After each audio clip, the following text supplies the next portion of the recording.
বিপ্লবের তাণ্ডবে নরকে পাতালে হয় না বিপ্লবে নরকে বিদ্রোহ। বর্তমানে দেশের শতাধিক সিনেমা হলে চলছে শাকিব খানের সিনেমা তাণ্ডব। সিনেমাটি দেখতে দর্শকদের ভিড় চোখে পড়ার মতো। টিকিট সংকটের খবরও পাওয়া গেছে এবার। সিনেমাটি নিয়ে দর্শকের আগ্রহ তুঙ্গে থাকায় কোনো প্রেক্ষাগৃহে রাত 12টার পরও হচ্ছে বিশেষ শো। শাকিবের সিনেমা নিয়ে চারিদিকে যখন ব্যাপক মাতামাতি, তখন তাকে দেখা গেল পরিবারের সঙ্গে সময় কাটাতে। গল্পে টুইস্ট লাগবে না, তাহলে পাবলিক বোর হয়ে যাবে তো। শাকিব খান তার সিনেমা মুক্তির পর সবসময় নীরব থাকেন, খুব একটা প্রেক্ষাগৃহে পাওয়া যায় না তাকে। ঈদের সময়টায় তিনি বরাবরই পরিবারের সাথেই কাটাতে পছন্দ করেন। এবার দেখা গেল সন্তান আব্রাহাম খান জয় ও তার মা চিত্রনায়িকা অপু বিশ্বাসের সঙ্গে শপিং করতে। সম্প্রতি এমন একটি ভিডিও ভাইরাল হয়েছে সামাজিক যোগাযোগ মাধ্যমে, যা নিয়ে নতুন করে সমালোচনা সৃষ্টি হয়েছে।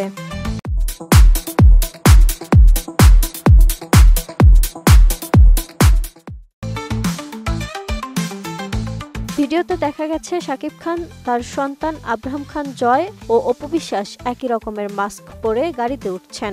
গাড়ির সামনের আসনে বসে আছে শাকিব ও আব্রাহাম, গাড়ির পেছনে ওঠেন অপু বিশ্বাস। ছেলে আব্রাহামের হাতে ছিল একটি ব্যাগ। পাশ থেকে ভক্তরা ভিডিও করলেও দ্রুত গাড়ি নিয়ে চলে যান শাকিব। তাদের একসঙ্গে দেখাটা ভক্তদের কাছে অবিশ্বাস্যই বটে। বেশ কিছুদিন ধরেই শোনা যাচ্ছিল এক হচ্ছেন তারা।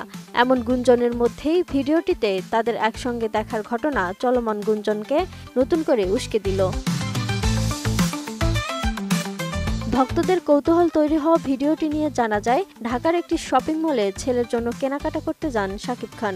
সেখানে অপু বিশ্বাসও ছিলেন। মা বাবা দুজনে সন্তানের জন্য প্রয়োজনীয় কেনাকাটা শেষে বাসায় চলে যান। শাকিব খান যে গাড়িতে চড়েছেন সেটি অপু বিশ্বাসের।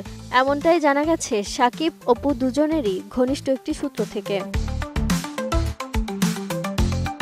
আরও জানা যায়, অপু বিশ্বাসের সঙ্গে শাকিব খানের পরিবারের সম্পর্কটা তুলনামূলক অনেক ভালো। শাকিবের মা বাবা এবং বোনের পরিবারের সঙ্গেও তার সম্পর্কটা মোটামুটি ঠিকঠাক আছে। অপু বিশ্বাসের বাসায় শাকিবের আসা যাওয়া নেই, তবে শাকিবের বাসায় অপু বিশ্বাস সবসময়ই যাওয়া আসা করেন। শাকিব খানের পরিবারের সঙ্গে কয়েক বছর ধরে ভালো সময় কাটছে অপুর। সাম্প্রতিক সময়ে পত্রপত্রিকা ও বিভিন্ন টেলিভিশন সাক্ষাৎকারে অপু বিশ্বাস ঠিক এটাই বোঝানোর চেষ্টা করেছেন। Desk report, ATN news.